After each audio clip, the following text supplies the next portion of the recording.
आपल्या येथील वाहतूक व्यवस्था सोडवण्यासाठी आपल्या भागात 100 फुटाचा रिंग रोड तयार करणार आहे बापू. 100 फुटाचा रिंग रोड हा. मोठा लटके पण मग आणि आपल्या चौकात जागोजागी सिग्नल उभा करणार आहेत. म्हणजे ऍक्सिडेंट व्हायची गरज नाही. हा. ऍक्सिडेंट होणार नाही. बरोबर बरोबर. म्हणजे ट्रॉफिक जाम होते ना, त्यासाठी पार्किंगची व्यवस्था सुद्धा करणार आहेत आपले बापू. अरे बापरे. आणखी लाईटीची समस्या सोडवण्यासाठी सौर ऊर्जा प्रकल्प सुद्धा निर्माण करणार आहेत बापू. सौर ऊर्जा हा. म्हणजे लाईटीला चालू प्रमाणे मग. काय करायचं? आणि एवढंच नव्हे हा. तर लहान मुलांसाठी हा. आणि अशा वयस्कर लोकांसाठी ते क्रीडांगण तयार करणार आहे. आणि म्हणजे? ओपन जिम पण, म्हणजे लहान मुलांना खेळायला जागा झाली हा. आणि ओपन जिमसाठी वयस्कर लोकांना वेळेसाठी म्हणजे आपण काळजी नाही घेणार. अरे वा वा वा.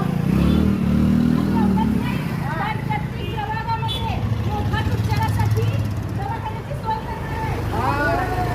आनंदीबाई जोशी या नावाने दवाखान्याची सोय करणार आहेत. म्हणजे आपल्यासारख्या गोरगरिबांना आता मोठं दुःख भेटणार नाही की? बरोबर आहे बरोबर. अरे वा वा वा. आणि विशेष म्हणजे प्रदूषणावर मात पण होणार. आजूबाजूला कारखाने आहेत, हा. त्यावर मात होणार आहे. भुयारी मार्ग होणार आहेत विद्युतचे. अरे वा वा. तांबा कारखान्याचा विषय काढला. कारखान्याच्या राखेपासून जे आजार होतात ते सोडवण्यासाठी बापू आपले काम करणार आहेत. अरे वा. आणखीन आपल्या भागात शासकीय इमारत सुद्धा उभारणार आहेत बापू. काय काय काय मी काय म्हणते, प्रत्येक महिलाला दर महिना 1500 रुपये भेटतात. बरोबर. हे नक्की आहे. हा, भेटतात ना. कोणाला माहिती आहे? आपल्या कमळामुळं मग आपण काय करायला पाहिजे? कमळाला निवडून द्यायला पाहिजे. तसंच किसान योजना पण चालू केली आहे.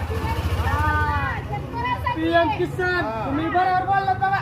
शेतकरी लोकांचा कोण विचार करत नाही इथं. आणि फक्त आपल्या सरकारने विचार केलाय पीएम किसान मंजूर करून सरकारचे प्रश्न सोडवले. बरं दादा लाडकी बहीण असं योजना सुरू करून 1500 रुपये दरमहा देऊन त्यांची अडचणी सोडवू. बरोबर आहे. आता शेतकऱ्याला मुद्दा काढलेलाच आहे. तर शेतकऱ्यांसाठी ओला दुष्काळ असो नाहीतर सुका दुष्काळ असो